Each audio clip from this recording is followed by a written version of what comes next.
Good evening, and welcome to Anchor TV. I'm Gordon Flowers, shot from the hub in beautiful downtown Cartersville, with your host, Mr.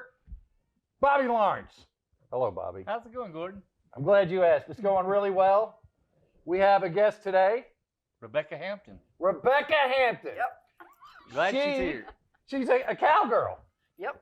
And I figured, what better way to dress than to look like a well-dressed cowboy? What all the well-dressed cowboys dress like are cow people, because we got to keep it PC. This is how the well-dressed cow people. And look, here, grab my foot. Look at that. I got boots, and they match my jacket. Have elastic on them. I have never seen a cowboy really? wear those kind of boots. Really? They're tonto. Did I mess up? Not exactly. But you're all right. He just called. See, actually, you got that backwards. In this relationship, I'm like the Lone Ranger, and this Indian here is like Tonto. Yeah. And I'm surrounded by cowboys. Cow people. Literally. So I'm so glad you're here today. When did you come to Christ? Many, many years ago, I gave my life to Christ when I was about 19 years old. 19 years old. Mm-hmm. For once, we have a goody two-shoe on the show. Oh, no. Oh, no, I already had 4 children by the time I was 19. By the time you was 19? Wow. No wonder you got saved. Yep. What brought you what brought you to that point? I guess I felt an awesome responsibility for my children. I knew I wanted life to be better for them than it had been for me. And I really felt responsible for them. And boy, the Holy Spirit of God just put a conviction on me that I couldn't walk away from. And I knew I was going to die and go to hell if I didn't get my life to Christ. I'd been in church. I knew the Bible. I knew the truth. I knew, if I didn't get saved, I would go to hell. So I just bowed my knee and asked God to save me. Was you at home or in church? Oh, really? I've been in church in years. So you was born again at home. Yep. And how did you know that you knew that you were saved? Oh, honey, it was like darkness turned to light. Oh, yeah. I was carrying an awful weight of sin around. Mm. And all I said was, God, save me. And it was just like these lights turned on. Wow. And I never, ever, well, not never, ever, because Satan always wants to make you doubt. But I knew that God had changed my life. And I wish I had stayed there, but at some point, I got steeped in legalism. Oh. It was terrible. I finally got to a point that I don't want what I got, and I sure don't want anybody else to have it. This is miserable. When everything you do, everything you think, and if you're having fun, it really is a sin. Yeah. And I just said, I'm not going to do this anymore. I don't like this. Yeah, And, sometimes we can get caught in a ditch one way or the other. Yes. Pendulum swings real broad. Yes, So yeah. You can be way over here in grace and mercy or way over here in legalism. I didn't understand grace. And Dr. Stanley spoon-fed me grace until I understood the grace of God. And then realized I couldn't do anything. Dr. Charles Jesus Stanley? already done it. Yeah, he was my pastor for 10 years. Oh, wow. Sat at his feet, and he really, really, really spoon-fed me grace. And I could finally wrap my brain around the grace of God and that he loved me, and it wasn't anything that I could do or did do. It was just he loved me. And I love how he, people would tell you he's going to, God will whoop you, God will punish you. When you're beat up, he don't beat you up. I could see Jesus in my mind's eye when I was living in sin, just fuzzball, I'm telling you. And Jesus standing there with his arms open, and I would just cry. It just break my heart. I'm like, I don't understand how you can love me, but he did, and he loved me back to him. And I tell you, it was amazing. It was the best day of my life when I understood grace and quit trying to do. I just started being who I was. I understood that a grapevine don't work to bear grapes. It just bears grapes. Well, then the Lord called you into ministry. Yes, he did. When did you hear that call? Oh, my goodness. I guess about 30 years ago. I built a house on some property up in the North Georgia foothills of the North Georgia mountains. And it was like my dream house. I had 12.6 acres. I had my horse in my yard. That's what I always wanted my whole life. Me and my builder actually built my house. I know more about building than I ever wanted to know, but it was exciting to watch it come together. And I built that house, and God kept calling. He kept pulling at me. You know, as I'd work at the barn, the Holy Spirit would speak to me, you know, like he did Peter and Paul, lovest thou me? And I'd say, you know I love you. And say it again, lovest thou me? Yes, I love you. He'd say it again, and I'd start crying. No, I don't love you like I ought to. And he wanted me to give everything to him, and I kept. When you don't have anything, I think you try to hold on to stuff if you didn't have a lot. When you were coming up, you try to hold on to stuff. And Dr. Stanley taught me to let go. Don't try to hold on to it. And, you know, it's been the most wonderful experience when I finally said, okay, God, I said, you have everything, but you're not taking my house. This is my house. You're going to send me to Africa, and I want to be here. And I finally got to the point where I said, I don't care. I don't care about this house. I don't care about anything. All I want is your will. And, you know, it's the most wonderful song me and the children are practicing right now. When I lay my Isaac down, God don't want Isaac, he wants you. Oh, yeah. And that song just speaks volumes to me. When you're telling me that, I'm always reminded every time I hear about Peter, do you love me? Mm-hmm. When I went to Israel there at the church of St. Peter, there's 3 huge rocks right outside that church that look like hearts. And this is where Jesus asked that question right around that area. They always say, well, it's close to here. They can't say this is definitely it.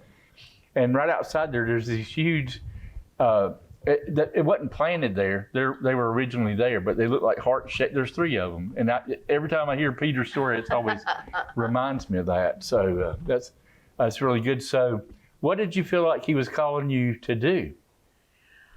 You know, it was neat. I actually moved up there and was working on building my house. Worked in Atlanta. I had my own dance production company. I did a lot of dance production things in the city, and I had dance programs at different art centers in town. And I would make money, and then I'd go up there on the weekend and take Friday and Monday off and work Friday, Saturday, Sunday, and Monday, and then come back to town and make some more money trying to get my place built. And once I moved up there, I just started praying, God, what do you want to do here? You know, it's almost like I love the book, The Clan of the Cave Bear. It was almost like that's where God shut me up. And I think after salvation, there's a sanctification that comes along with that, where God sets you apart for His work. Now is this in Jerusalem, Georgia? In Jerusalem, Georgia. Yeah, he surely blessed you now. Yes. In Jerusalem, what's going on there. In Jerusalem, Georgia, yeah, right? Oh my goodness. So once I got there, kids started coming, and I'm like, okay, God, what are you doing? And he said, I want a safe place for these kids to come where they can receive love and no condemnation. I said, I can do that. And had a horse, and the first girl, her mama called me crying, will you please help me with my daughter? I'll be glad to. What do you want me to do? She said, I don't know. So I said, well, tell her she'll come help me at the barn. I'll teach her how to ride. So she liked that idea. So when she got there, she was really closed down. She had a wall up a mile high. Gave her a horse, gave her a brush, told her to get to work, and I left her alone. I didn't ask her a bunch of questions. I didn't probe. And I think she realized that I wasn't gonna try to talk her into anything or pick at her or ask her any questions. And in time, she learned to trust me. So she'd come every week. She'd groom the horse, and I'd teach her how to ride. And then the day I saw her gallop the horse across the pasture, I knew that God had done something. Horses are probably the most wonderful tool that God uses. And I'm a certified equine therapist, and I use that. I didn't realize that was what I was doing, that it had a name for it, but I've done it for years. Horse whisperer. Yeah, horse Is that right? whisperer. Something like that. Well, the first time you invited me to come speak, you told me something I never forgot. You said, Bobby, I put those girls on a horse, and they'll just tell you anything. Yes, they will. They will. They What's will. the name of the organization again?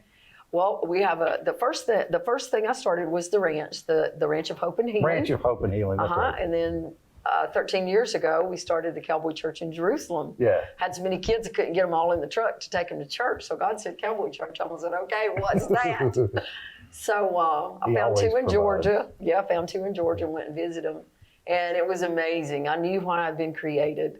I knew exactly. I'm like, okay, I got this. So we've just built it a board at a time. And I realized I didn't have these kids long enough. They would give their life to Christ. We'd baptize them in the lake. They'd go back to public school and recognize them after a while. And I said, God, we need a school. We need a schoolhouse here so we can just pour into these kids. So we started the academy. This will be our 7th season. And we've got, I think, 16 or 18 kids. And we are so excited. Kindergarten through 12th grade. Wow. And just pour Jesus in them all day long. And that's a blessing. Oh, my It goodness. started off one girl, Yep. one horse, Yep. and now you got an academy. Got an academy. That's man. Got, the Lord, man. 16 He's just- horses. You must have had a boatload of money. Are you kidding me? Listen, I came from the Indian village. I didn't have any money. I don't know about money, but I know about God. What did you do in the Indian village? Well, that's where I lived. Oh, Yeah, it was a little town, little city. It's like the other side of the tracks in Brookhaven. It was all dirt roads and Indian names and 4-room houses, and there was a creek and woods behind the house, and I spent a lot of time. did you wear that hat? Wouldn't like it. He No, I speaks couldn't fluent afford- Indian. I couldn't afford a hat. Hats are expensive. That's a bless. I mean, that's just amazing how is amazing. it starts off. Yeah. And you didn't even. You're like, oh Lord, what am I going to do? And now all of a sudden, there's this huge. One thing about doing this is you get to hear how people start off with nothing, Nothing. and then all of a sudden, they just some huge. God just. It's crazy, you know. Yeah. Well, that's why I would go to Atlanta and work, and I would make money, and then I would come back and try to take care of the kids. I could make a mean chicken and dumplings with one chicken wing. Hey, that sounds like my mom. Yeah. My mom can make chicken taste like shrimp. Really? Yeah. Yeah, you learn to, Wait a to minute. take care of all these kids. I thought everything tasted like chicken. No, my mom can make chicken taste like shrimp. Yeah, there'd be 20 kids get off the school bus sometimes and come down the driveway. All right. I was going to Looking say, for their how in the safe world did you eat? The churches would bring us food. The older kids now tell this group of kids, y'all got it good. All we had was hot dog. They had every kind of hot dog you could ever imagine. They said we got so tired of them, but it was all right. We'd make beanie weenies out of them, or we just have every different kind. But there was always something to eat. They always came hungry. And I remember the time I told God, I was sitting on the swing, and I'm like, I do this every Monday. Nobody gets saved. What am I doing?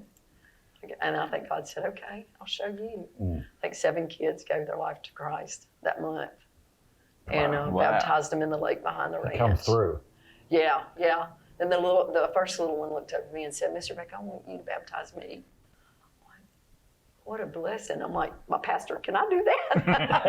Can I do that? Sure can. So tell us, how many kids you think's come through there over the years, you reckon? Oh my goodness. We probably had 200 people give their life to Christ Wow. that have come through the church. And oh my goodness, hundreds of kids. I've raised kids, and the neatest thing about the academy now, I have 2nd generation cowboy kids. Yeah. I raised their daddy. I remember he showed up at the gate. Long hair, messed up. He said he had gone to the store to get some beer, and he took it back to his buddies, and he saw that cowboy church sign, and he said he came back and came in and was standing at the fence. I said, come on in, son.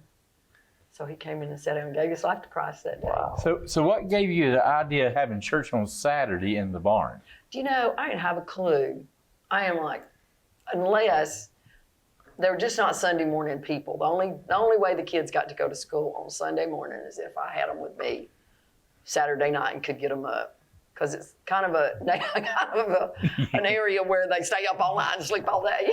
Yeah, oh yeah. So if they couldn't get themselves up, I Yeah. couldn't blow the horn loud enough. Yeah. They would Yeah. stay there. We've had campouts and pajama parties and just all kind of things on Saturday night. So we could get up and go to church on Sunday morning. Because we have church on Saturday, then we can minister at different churches. And I'm telling you, these kids, I don't coach them either. They want to give their testimony. They want to tell you what God's done for them, how he's changed their life, changed their family, and sing with the anointing of God on them. It's amazing. You remember when we went there and you guys were all up there singing and doing Interpretive dance. interpretive dance? Yeah, exactly.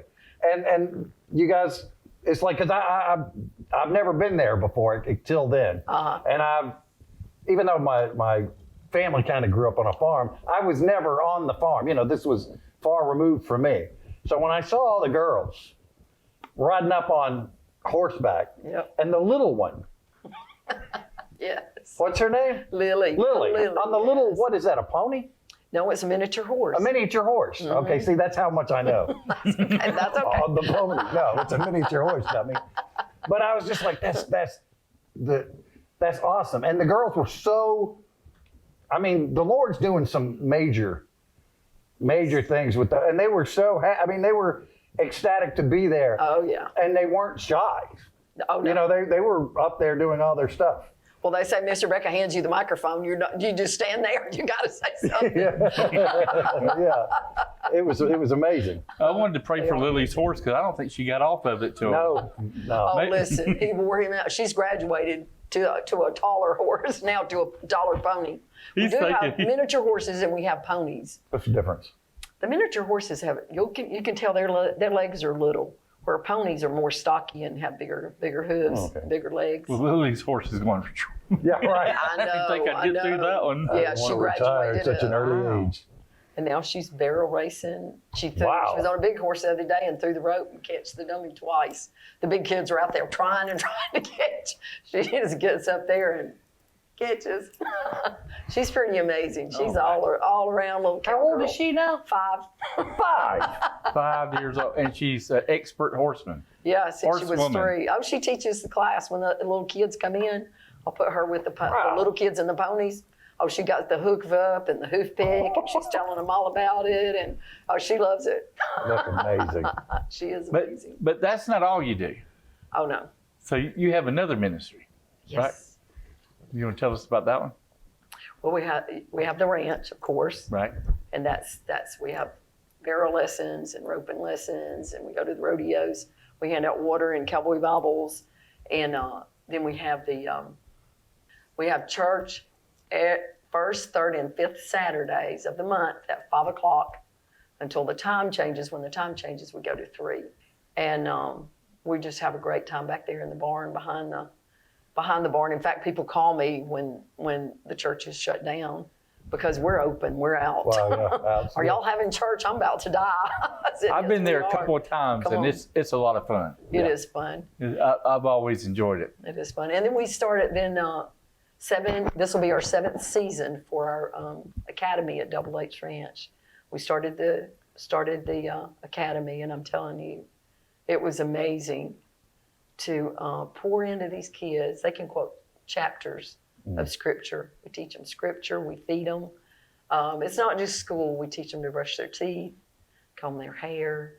I keep clean clothes in case they need a clean shirt. Man, we need to go stay with her. That's right. I hang clothes out every day, washing and hanging out clothes. And they do chores. That's part of their, they don't pay anything to come to the academy. And we're struggling a little bit right now. And God spoke to me. I love how he speaks at 3 o'clock. He wakes me up. And I have been praying, God, what do we do? We're getting a little lean here. And he said, sponsor a child. And I said, sponsor a child. And he said, sponsor a child. So I talked with some people that I know And they said, yes, that you can do that, and that a lot of people do that. So we put together some neat little cards that have a beautiful picture of these children in their cowboy hats and their cowboy duds. Not just like yours. Like not exactly. You'd make a canary jealous. And then they have a little story in the back about them, telling why they need a sponsor. And wow. yeah, and then you can sign up to give a one-time gift. And I'm really excited to see how God's going to. I've had 2 churches to call me and ask me about sending them some cards. They said, we've got huge Sunday school classes that would probably sponsor a child. Oh, yeah. And that's how, I'm sponsoring a child in Africa. And there are kids in the United States that need a sponsor. So I'm really excited. I'm getting a lot of calls from people wanting to sponsor I think, a child. I'm all for foreign missions, but a lot of times we're stumbling on our own to get there. Exactly. And and somehow in America, if we don't get our oxygen mask on, there won't be foreign missions. That's right. I mean, the church is in such a decline. Wow. 90% of Americans, they say America is lost.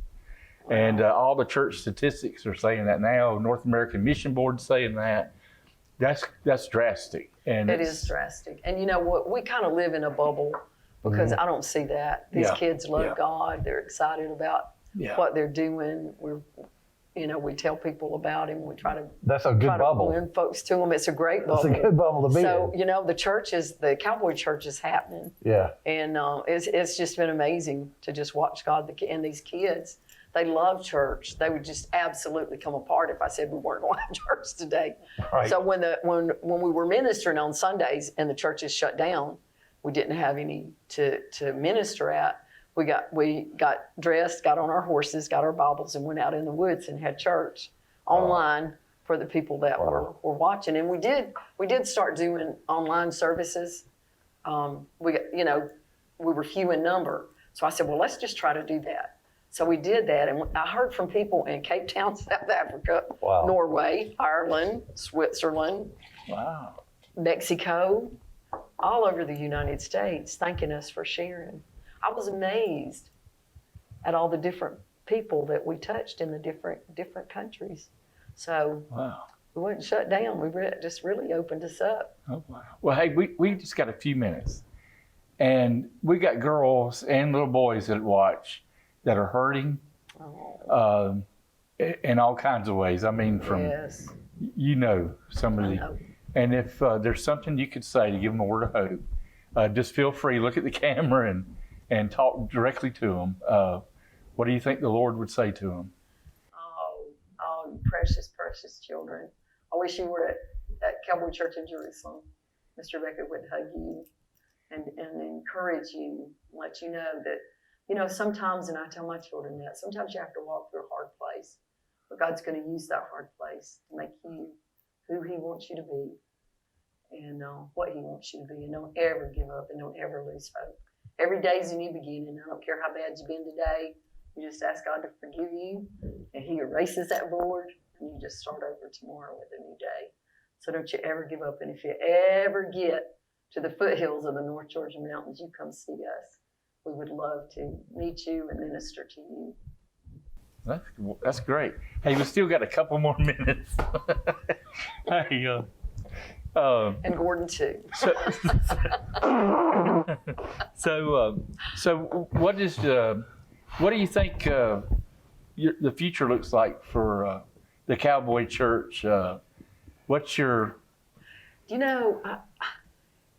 I heard somebody told me this, and I've not been able to find it, but is it Smith Wigglesworth? Do you remember? Yeah.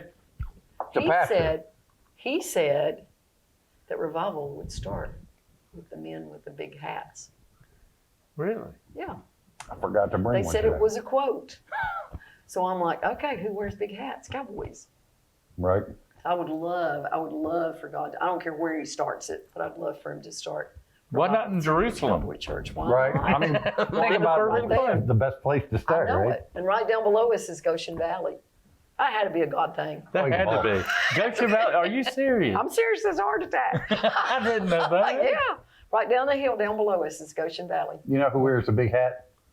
Who? Sam Bice. Bice. Sam Bice. He does. He does. He wears a big cowboy hat. Sam Bice. Okay. He's a pastor, Yes. and he lives in Rome.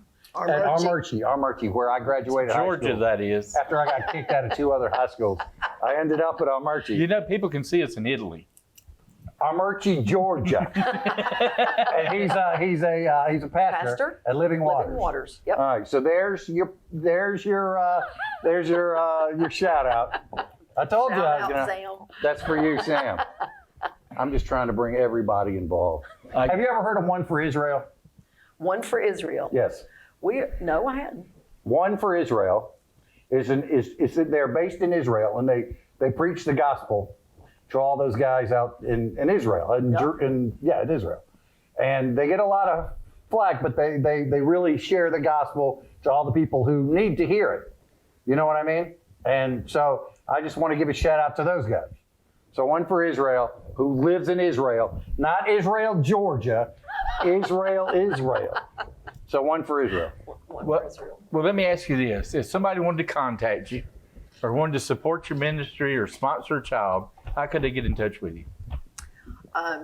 We're on Facebook. We're very active on Facebook. We've got 33,000 followers. Under on the our Cowboy Facebook. Church. right? Cowboy Church in Jerusalem. Wow. Yeah. And I have email addresses. I have come see us. It's like Grand Central Station. Yeah, the address is 9906 Henderson Mountain Road. And our mailing address is actually Fairmount, Georgia, but we're not there. We're up on the mountain. They just have to put you somewhere. So our post office is in Fairmount. But we're in between Fairmount and Jasper, the little community of Jerusalem. And it's a beautiful place. If you ever get a chance, you got to go see it. It's wonderful. God really moves there. I've always enjoyed it. And she always feeds you something is going on there. And boy, this was just great, wasn't it? It was amazing and remarkable at the same time. We're so glad you could be with us. Thank you. Thank It's you. a joy to be here. God bless you. God bless you. Hey, say good night, Gordon. Wait, try to say it again. Say good night, Gordon. Good night, Gordon. Worship Him and worship Him. Every day, every church. Even when you wake up, worship Him. When you wake up, worship Him. Every evening, even if you're not tired, just keep on praising. Oh, the Lord's been good to me. Oh, the Lord's been good to me. All the days, all the nights. Oh, the Lord's been good to me. Oh, the Lord's been good to me. Even know how I feel. Even if I'm an old person, He still will be good. I'm telling you, Jesus is the cure. My neighbor's wife took her life the other day. Neighbor told his kids, Mommy went away. She never got the chance